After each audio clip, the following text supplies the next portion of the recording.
Salut, dans la vidéo d'aujourd'hui, on va parler de la demi-pension à Disneyland Paris et plus particulièrement de la demi-pension premium. Juste avant ça, en cliquant sur le lien qui est juste ici, je pense qu'il est juste ici, enfin sur l'image qui est juste ici, vous pouvez accéder à ma série de vidéos privées. Donc dans ces vidéos privées, tout est regroupé, en fait tous mes conseils sont regroupés pour que vous puissiez passer un excellent séjour à Disneyland Paris, que vous puissiez surtout vous organiser. Parce que, hein, voilà, le but c'est de s'organiser pour passer un bon séjour du moment de la réservation jusqu'au moment où on est sur le parc. Alors, de quoi je voulais parler? Oui, de la pension, de la pension premium. Voilà, donc je suis pas un grand fan de la demi-pension à Disneyland Paris, tout simplement parce que ça correspond pas au mode dans lequel je consomme les restaurants à Disneyland Paris. J'aime bien une certaine liberté, j'aime bien pouvoir annuler ma réservation, pouvoir changer de restaurant, pouvoir aller dans un restaurant qui n'est pas forcément compris dans cette demi-pension. Voilà. Mais il y a une demi-pension qui moi personnellement a retenu beaucoup mon attention, c'est la demi-pension premium. Pourquoi?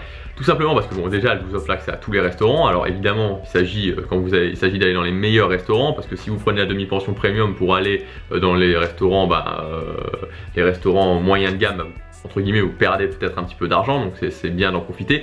Mais surtout ce qui m'intéresse dans cette demi-pension, c'est que dans la plupart des restaurants, donc sauf de mémoire le bistrot chez Rémi parce qu'il n'y a pas à la carte, et au California Grill, sinon vous avez accès à la carte. Alors je crois que dans certains restaurants maintenant il y a un demi-menu, il y a un menu pension premium, mais vous pouvez sinon choisir vos plats dans la carte dans les restaurants quand vous avez la demi-pension premium, sauf au bistrot chez Rémi et au California Grill. Et donc ça c'est vraiment génial pour moi par exemple, parce que voilà, quand vous êtes habitué à faire plusieurs restaurants, malgré tout voilà, ça reste un budget les restaurants à Disneyland Paris, et donc on a tendance quand même à s'orienter vers le menu, parce que quand vous avez un menu, vous allez par exemple payer 30 €. Si vous prenez entrée, plat, dessert à la carte, vous allez vous retrouver peut-être à payer 50, 60 €, voilà, le double.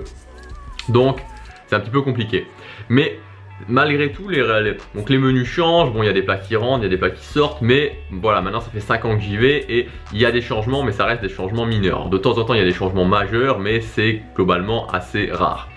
Et l'idée c'est vraiment que en faisant ça, vous allez pouvoir tester, si vous êtes un habitué des restaurants, tester de nouveaux plats, tester des choses qui ne sont pas dans les menus, et ça peut être super intéressant. Moi personnellement, pour mon prochain séjour au printemps, je vais m'orienter là-dessus pour, voilà, pour mettre un petit peu un coup d'air frais sur les restaurants.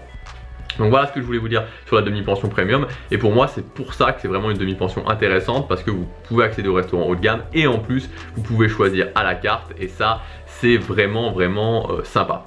Voilà. Donc voilà, c'est ce que je voulais vous dire. Je pense que je l'ai pas dit, enfin voilà, j'ai consulté récemment le site de Disneyland Paris, le site officiel, où donc c'était vraiment indiqué. J'ai regardé vraiment sur la demi-pension premium. Je pense ne pas avoir dit de bêtises.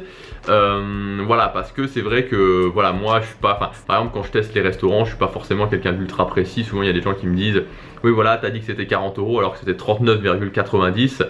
Bon voilà, moi je sais que certains fans Disney ça les fait un peu tiquer quand on précise pas vraiment le montant exact. Moi personnellement voilà, 39,90 € pour moi c'est 40 €, c'est pareil. Donc voilà. Mais voilà, donc vraiment la demi-pension premium, je vous la conseille si vous voulez, soit parce que vous avez envie de prendre la demi-pension premium, vous avez envie de vous orienter vers cette offre là, mais surtout voilà, pour ceux, et je sais qu'il y en a pas mal qui sont un petit peu comme moi et qui ont envie de donner un petit coup d'air frais au restaurant, parce qu'on les teste souvent à Disneyland Paris. Voilà ce que je voulais vous dire dans cette vidéo. On se retrouve demain pour la prochaine. Salut!